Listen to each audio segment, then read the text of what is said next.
Hello guys, कैसे हैं आप सब लोग। गाइस, आपका ध्यान शायद मेरे रोड टी शर्टों पे जाता होगा। आप कहते होंगे ये बंदा वीडियो डालते वक्त टी शर्ट है नीली, पीली, लाल, बस यही टी शर्टें पहन के आता है। तो हाँ गाइस, मेरे पे केवल 6 टी शर्टें हैं, उन्हीं को मैं रोज़ बदल बदल के पहनता हूँ। चलो, ये तो हुई मेरी बात गाइस। आज का ब्लॉग शुरू करते हैं। गाइस, लोग इतने ना, कहना तो नहीं चाहिए मैं गाइस, पर बट है ये जो बात सच है, इतने स्वार्थी हैं, इतने स्वार्थी है ना, कि वो चाहकर भी किसी का भला नहीं करते, चाहे उसका कोई मूल्य लग रहा हो चाहे ना लग रहा हो। जैसे कि मैं कुछ आपके साथ बातें साझा करूँगा, अच्छी बातें साझा करूँगा, आपके जीवन में भी काम आएंगी। तो सुनिए। एक नाव होती है, नाव समुंदर के अंदर। उसके अंदर 3 देशों के बड़े, बहुत बड़े बिजनेसमैन ट्रैवल कर रहे होते हैं। अचानक उस नाव में छेद हो जाता है। तो बिल्कुल अथाह समुंदर के बीचों बीच नाव होती है। अब उसके अंदर छेद हो गया। अब उनका अंतिम समय निकट आ जाता है। अब अंतिम समय निकट आने के बाद यमदूत उनके प्राण हरने के लिए उनको लेने आते हैं।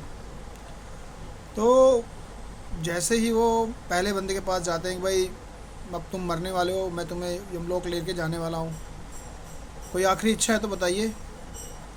वो 2 मिनट सोचता है, फिर उनको बोलता है, भगवान जी को, यमदूत जी को, यमराज जी को बोलता है, जी ऐसा है जी, मैं चाइना का बिजनेसमैन हूँ। हमारे यहाँ की टेक्नोलॉजी बड़ी फास्ट है। हम लोग हर चीज़ को बड़ा दिमाग लगा के हूबहू बना लेते हैं। तो मेरी आपसे यही गुजारिश है कि जब मैं अगला जन्म लूँ तो मैं चाइना में ही लूँ, और इसी तरह मुझे बुद्धि का विकास हो, टेक्नोलॉजी का विकास हो मेरे दिमाग में, और मैं ऐसे ही पनपा फलकता रहूँ। तो भगवान कहते हैं, अच्छा ठीक है, आप इधर आइए ज़रा, मुझे दूसरे से बात करने दीजिए।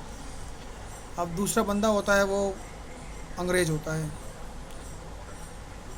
वो बंदा कहता है, सर मेरी इच्छा ये है कि मैं बहुत अमीर देश, विकसित देश में पैदा हुआ हूँ, और मैंने ज़िंदगी में कभी किसी चीज़ में अभाव में नहीं जिया हूँ।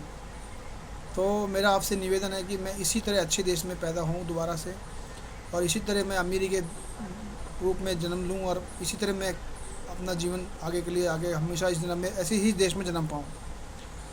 अब तीसरा नंबर आता है तीसरे बंदे का। वो आखिरी बंदा होता है, जो इत्तेफाक से वो इंडिया का बंदा होता है। ठीक है जी। अब आप यमराज जी उससे भी पूछते हैं, हाँ भाई आपकी क्या इच्छा है। वो बोलता है, जी मैं हूँ इंडिया का रहने वाला। कहाँ का? इंडिया का। मेरी कोई इच्छा नहीं है। हम लोग तो गर्मी, सर्दी, बरसात, भूखमरी, गरीबी, भ्रष्टाचार, लाचारी, इन सब का मुकाबला करके ही पढ़ते पढ़ते हैं, और इन्हीं चीज़ों में पैदा पनप के मर जाते हैं। मुझे महाराज कुछ नहीं चाहिए, बस मेरा एक निवेदन है, क्योंकि इच्छा के अनुसार आपको तो मेरा भी वचन मानना ही होगा जब इनके माने हैं तो। बोला, हाँ हाँ, वो तो तथास्तु, हम मानेंगे ही जब इनके माने हैं तो। बोला, जी मेरी यही इच्छा है कि मुझे कुछ नहीं चाहिए, बट जो इन दोनों ने मांगा है, जो इन दोनों ने मांगा है आपसे, इनकी वो इच्छा कभी पूरी नहीं होनी चाहिए। यमराज कहते हैं, अरे भाई इंडिया वाले, तथास्तु। तो कहने का मेरा तात्पर्य यही है कि इंसान अपने दुख से दुखी नहीं है, दूसरे के सुख से दुखी है। इसी तरह एक वाक़या और आपके साथ शेयर करता हूँ, बहुत अच्छा लगेगा ये, उस पहले से ज़्यादा अच्छा लगेगा। एक अंकल थे, बुजुर्ग अंकल। वो कई सालों से किसी बड़े सेठ, धन्ना सेठ के बाहर दुकान पर अपना खाने पीने का ठेला लगाते थे। 20 साल हो गए थे उनको ठेला लगाते हुए, अपना उनका जीवन व्यापन उसी ठिए से हो रहा था।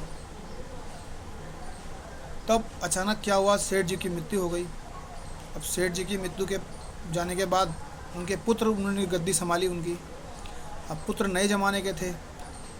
फिर जो नौकर चाकर थे, उन्होंने उनके कान भरे कि जी आपके पिताजी के टाइम से ये अपना ठेला बाहर लगा रहा है, और हमें कुछ देता भी नहीं है, और गंदगी भी फैलाता है। अब तो इसका नरक हटाइए यहाँ से, अब इसको भगाइए। वो लड़के को ना बुद्धि ना समझ थी, वो और अपने चमचों की बातों में आ गया।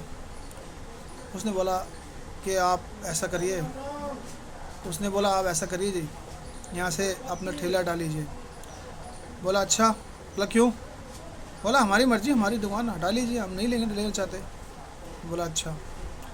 ये तो बहुत गलत बात है बेटा। जब आप छोटे थे, जब से मैं अपना ठिया लगा रहा हूँ यहाँ पर, आपके पिताजी ने मुझे कभी कुछ नहीं बोला। आप उनको मरे हुए 15 दिन भी नहीं हो रहे, आप ऐसी बातें कर रहे हैं। मैं इस उम्र में कहाँ जाऊँगा, कहाँ अपना ठिया लगाऊंगा।